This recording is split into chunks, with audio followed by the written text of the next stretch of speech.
بسم اللہ الرحمن الرحیم۔ السلام علیکم ناظرین گرامی، وقت کے بہتے دریا میں چار شمس الدین ابھرتے ہیں جو تبریزی کہلاتے ہیں۔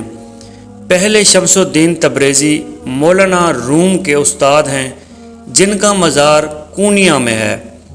دوسرے شمس الدین تبریزی در حقیقت شمس الدین عراقی ہیں جن کا مقبرہ کشمیر میں ہے، جبکہ تیسرے شمس الدین تبریزی اصل میں شمس الدین سبزواری ہیں جن کا مزار ملتان میں ہے۔ چوتھے شمس الدین سبزواری جو کہ شاہ شمس سبزواری ملتان کی اولاد سے ہیں، ان کا مزار الہ آباد بہارت میں ہے۔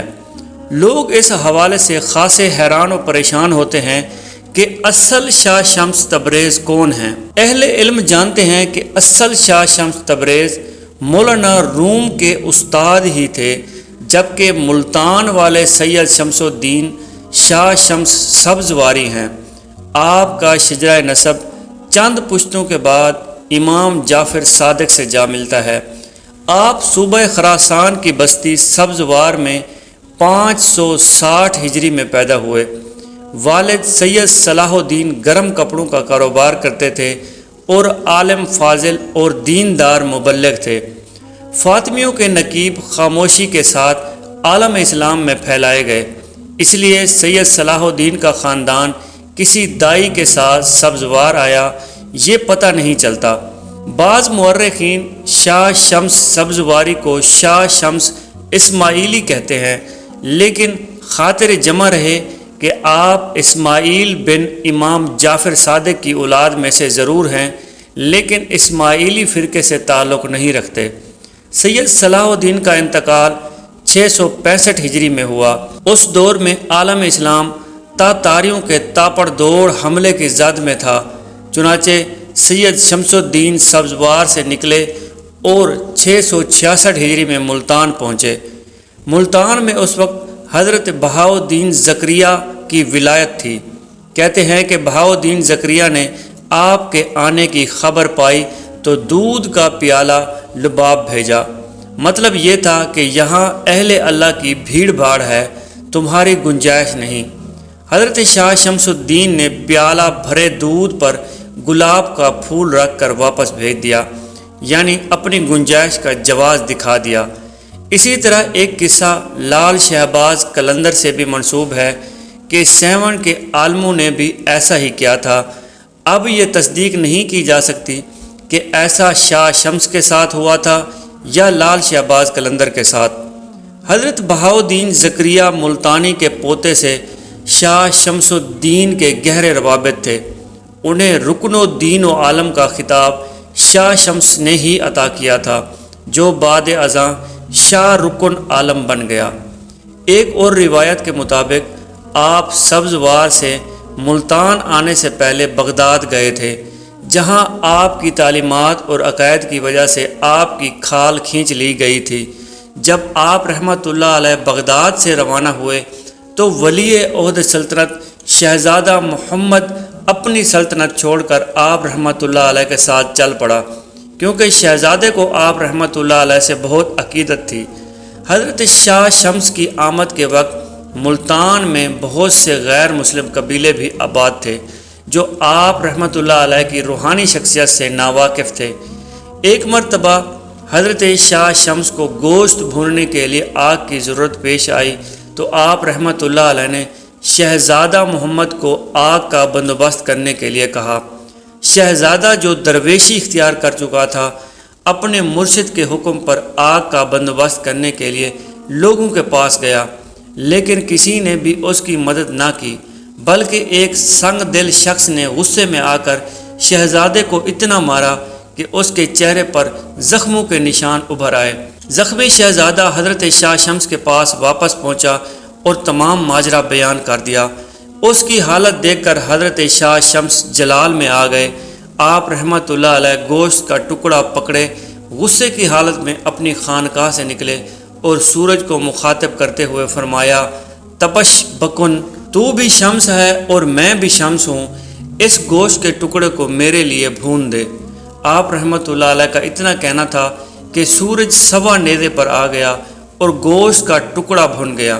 سورج کی اس شدید تپش سے لوگ چیخ اٹھے، پورا شہر آگ کی بھٹی بن گیا۔ آپ رحمۃ اللہ علیہ کی روحانی کرامت اور جلال دیکھ کر لوگ آپ رحمۃ اللہ علیہ کی خدمت میں حاضر ہوئے اور درخواست کی کہ چند نادانوں کے جرم کی سزا پورے شہر کو نہ دیں۔ آپ نے فرمایا، یہ نادان نہیں، سفاک ہیں۔ آگ جیسی بے قیمت چیز دینے کی بجائے میرے مرید کے چہرے کو زخمیوں سے سجا دیا۔ جانتے بھی ہو جسے زخمی کیا وہ کون ہے؟ وہ بغداد کا شہزادہ ہے جو میری خاطر بھیک مانگنے گیا، لیکن اسے شہر والوں سے زخم ملے، اس لیے جب تک ان کے جسم آبلوں سے نہیں بھر جائیں گے مجھے قرار نہیں آئے گا۔ کچھ دانا حضرات نے سفارش کی کہ اللہ کے واسطے انہیں معاف کر دیں۔ آپ رحمۃ اللہ علیہ نے کہا، جب اللہ کا واسطہ دیا ہے تو معاف کیے دیتا ہوں۔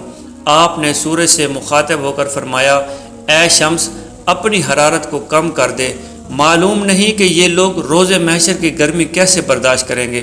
آپ رحمۃ اللہ علیہ کا یہ فرمانا تھا کہ سورج کی تپش اعتدال پر آ گئی۔ اس واقعہ کے بعد بہت سے غیر مسلم قبیلوں نے اسلام قبول کر لیا۔ اسی وجہ سے ملتانی آپ کو تپ ریز یعنی گرمی دینے والا کہنے لگے۔ بعد میں یہ تپ ریز، تت ریز، تب ریز اور تبریز ہوا۔ یوں شمس الدین سبزواری شمس تبریزی ہو گئے۔ لوگ ملتان کی شدید گرمی کو اسی روحانی واقعے کا نتیجہ سمجھتے ہیں، باقی اللہ جانے۔ مزار شریف کے چبوترے پر ایک چھوٹا سا دروازہ ہے جس پر لکھا ہے کہ حضرت شمس الدین ولی سبزواری، جبکہ مزار شریف کے اندر لکھا ہوا ہے کہ حضرت شاہ شمس تبریز۔ یہ تضاد عوام کے لیے پریشانی کا باعث بنتا ہے اور بعض مورخین نے بھی اسی وجہ سے شمس الدین سبزواری کو ہی شمس الدین تبریزی مانا ہے، لیکن اہل علم جانتے ہیں کہ اس بات کا تاریخی شواہد کے لحاظ سے حقیقت کے ساتھ دور دور تک کوئی واسطہ نہیں، کیونکہ شمس الدین سبزواری کا کسی طور پر بھی تبریز سے کوئی تعلق نہیں۔ تبریزی کہلانے کی وجہ صرف تپ ریز ہے جو بعد میں تبریز ہو گیا۔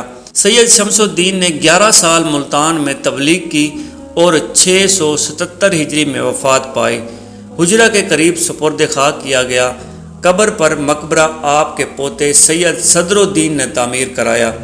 سیٹھ مہر الدین نے عالی شان مقبرہ تعمیر کرایا، لیکن رنجیت سنگھ کے دور میں سکھ گورنر ساون مل نے مسجد اور مقبرہ مسلمانوں سے چھین کر گردوارہ بنایا۔ مسجد گرنیتی کی جائے رہائش تھی۔ رنجیت سنگھ کے مرنے کے بعد بھی مقبرہ بدستور گردوارہ رہا۔ کہا جاتا ہے کہ سارے سکھ شاہی دور میں ملتان میں اذان سنائی نہیں دی۔ نماز پنجگانہ کے علاوہ عیدین کی نمازوں میں بھی مکمل پابندی تھی۔ انگریزوں کے ملتان پر قبضے کے بعد 1850 میں مقبرہ اور مسجد مسلمانوں کو دے دی گئی۔ آپ کی درگاہ عالیہ میں امام بارگاہ بھی موجود ہے، جہاں قدیمی عرصے سے مجالس امام حسین کا اہتمام ہوتا ہے، جبکہ بعض مورخین نے شاہ شمس سبزواری کو ملتان کی سرزمین پر عزاداری کا آغاز کرنے والا بھی درج کیا ہے۔ واللہ عالم و رسول عالم، اللہ اور اللہ کے رسول بہتر جانتے ہیں۔ اللہ تعالیٰ اولیاء اللہ کے صدقے ہم سب کی مغفرت فرمائے اور ہمارے ایمان کو سلامت رکھے۔